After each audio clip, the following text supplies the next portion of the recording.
Yeah, this is a work that we have recently completed, and we asked the question, since multiple myeloma is a disease that evolves over several years, is it possible to detect it early? And maybe even more important, is it possible to identify people who look like healthy and think that they are healthy, but they have higher risk to develop the disease over the years? So what we did, we applied a huge database of Clalit Research Institute. Clalit is the largest health organization in Israel, covers for 4.7 million people, which are 52% of the population of the whole country. And they have digitalized their electronic medical records 30 years ago. So they have huge database that can be retrieved, the data can be extracted, can serve for many types of analysis.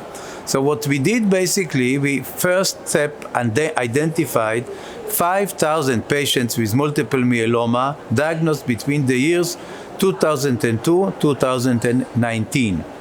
And then we took out about a third that served for validation and the remaining third for the model.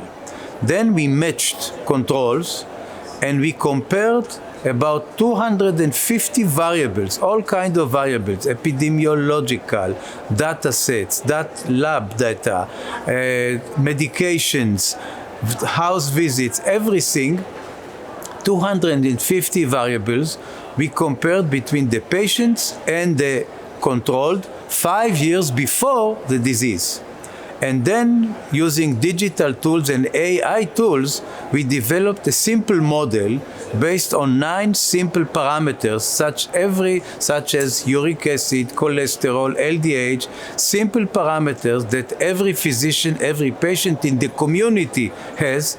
And by putting these parameters of every individual, you can determine the risk of having myeloma within the next 5 years. For example, you take a particular individual, you put the age, these parameters, you get a score. You put the score in the table, and then you get percent. For example, 10% or 30% chance to develop myeloma, and then the patient and or the physician and or the regulator has to decide whether he would like to proceed with electrophoresis, bone marrow, and so on. So this is a platform that can be used for other diseases as well, but the idea is to use already available data to detect people at risk to develop the disease in the future.